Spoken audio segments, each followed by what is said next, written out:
नमस्कार दोस्तों, स्वागत है आपका सेंसेशनल फैक्ट हिंदी के एक नए फ्रेश, इंटरेस्टिंग तथा कमाल की वीडियो में। तो वीडियो में आगे बढ़ते हुए आज हम बात करेंगे अल्बर्ट आइंस्टीन के बारे में। तो चलिए वीडियो को शुरू करते हैं। अल्बर्ट आइंस्टीन वैसे तो ये एक ऐसी शख्सियत हैं जो किसी पहचान की मोहताज नहीं, लेकिन फिर भी आगे बढ़ने से पहले आपकी याददाश्त को थोड़ा दुरुस्त करते हुए थोड़ा आगे बढ़ते हैं, जिससे वीडियो को समझने में आपको और भी अधिक आसानी होगी।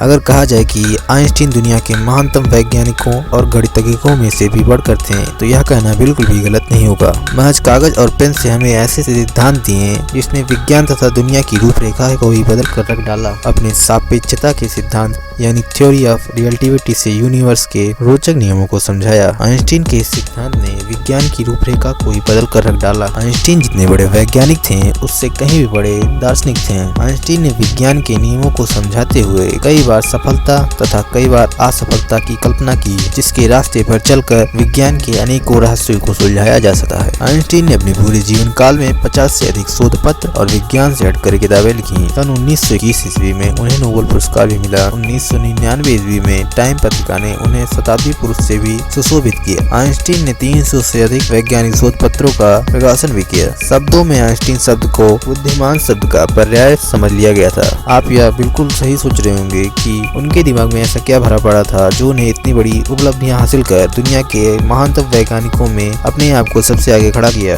जी हाँ, आज हम बिल्कुल उनके दिमाग के बारे में ही बात करेंगे, लेकिन उससे पहले आज हम आपको बता दें कि अल्बर्ट आइंस्टीन का जन्म 14 मार्च सन 1889 ईस्वी में जर्मनी के एक यहूदी परिवार में हुआ था। आइंस्टीन बहुत बड़ी उम्र तक बोलना भी नहीं जानते थे। उनके माँ बाप उनके ना बोलने से बहुत अधिक परेशान थे। 4 साल की उम्र में उन्होंने पहली बार बोलना सीखा, लेकिन तब भी साफ नहीं बोलते थे। 4 साल की उम्र में उन्होंने बोलना शुरू किया, जिसका किस्सा बहुत ही मशहूर है। बात उस समय की है जब अल्बर्ट आइंस्टीन अपने माता पिता के साथ रात के खाने के लिए डाइनिंग टेबल पर बैठे हुए थे। भोजन को ग्रहण करते हुए अल्बर्ट आइंस्टीन ने अचानक बोला, सूप बहुत गर्म है। उनके माँ बाप ये सुनकर बहुत खुश हुए, लेकिन पहले साफ आवाज पर चौंक भी गए। उन्होंने उनसे पूछा कि अब तक वे बोलते क्यों नहीं थे। तो आइंस्टीन का जवाब था, अब तक तो सब कुछ ठीक चल रहा था, जिसके कारण मुझे बोलने की जरूरत ही नहीं पड़ी। उस समय तक अल्बर्ट आइंस्टीन को बेवकूफ बच्चों की श्रेणी में गिना जाता था। खासकर आइंस्टीन के टीचर उन्हें बिल्कुल भी पसंद नहीं करते थे, क्योंकि वे गणित और विज्ञान के अलावा हर विषय में फेल हो जाया करते थे।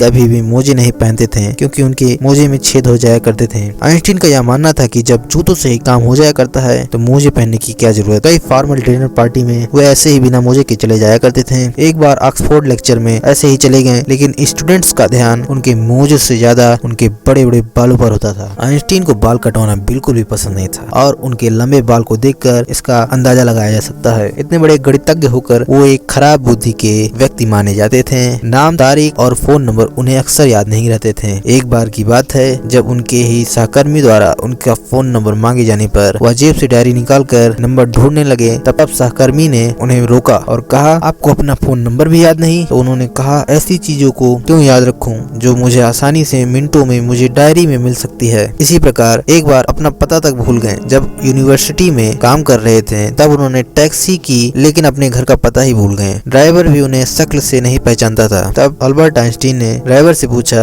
आइंस्टीन का घर जानते हो? ड्राइवर बड़े ही चकित रूप से बोला विस्टन में। भला उनका घर किसे नहीं पता, चलिए मैं आपको उनके घर तक छोड़ देता हूँ। 18 अप्रैल 1955 को ईस्टर्न मेडिकल सेंटर अमेरिका में अल्बर्ट आइंस्टीन ने अपनी आखिरी सांसें ली।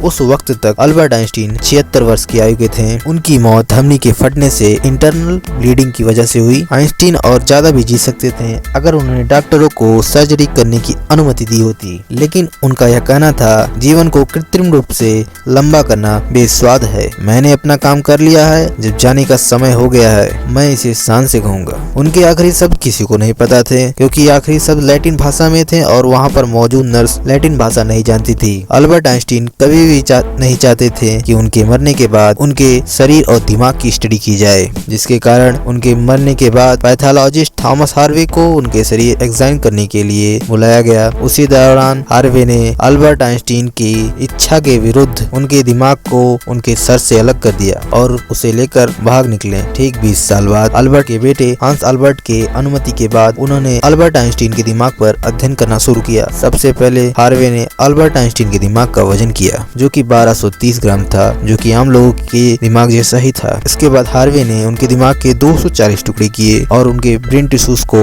1000 माइक्रोस्कोपिक स्लाइड बनाई, जिसे दुनिया भर के रिसर्चर्स को भेजा गया। हार्वे ने दुनिया के महानतम दिमाग को लगभग 40 साल तक बेसमेंट में बंद रखा। 40 साल के बाद हार्वे ने आइंस्टीन का दिमाग साइंटिस्टों को स्टडी करने के लिए भेजा, जिसे बाद में केवल 46 टुकड़े ही मिल सके, जिन्हें आज भी पेंसिल्वेनिया के म्यूटर म्यूजियम में रखा गया है। वैज्ञानिकों के अध्ययन में पता चला कि आम लोगों की दिमाग की तुलना में अल्बर्ट आइंस्टीन का दिमाग असाधारण था। अल्बर्ट आइंस्टीन की कल्पना करने की क्षमता बहुत अच्छी थी, लेकिन एक चीजों ने वैज्ञानिकों को और भी अधिक चौंका दिया कि अल्बर्ट आइंस्टीन के ब्रेन में 17% ज्यादा न्यूरॉन्स थे। न्यूरॉन्स बिजली और रासायनिक संकेतों के माध्यम से अन्य तंत्रिका कोशिका को सूचना भेजती हैं। यदि सभी न्यूरॉन्स एक साथ बिजली उत्पन्न करे तो इतनी बिजली उत्पन्न करते हैं जिससे एक बल्ब को जलाया जा सकता है। ये 150 मील प्रति घंटे की स्पीड से मस्तिष्क को मैसेज भेजते हैं। इतनी थ्योरी के बाद भी अल्बर्ट आइंस्टीन के ब्रेन एक पहेली का कारण बनी हुई है, लेकिन वैज्ञानिकों को यह आशा है कि भविष्य में होने वाली वैज्ञानिक खोजों के माध्यम से अल्बर्ट आइंस्टीन के दिमाग को और बेहतर जानने में आसानी होगी। डॉक्टर हार्वे ने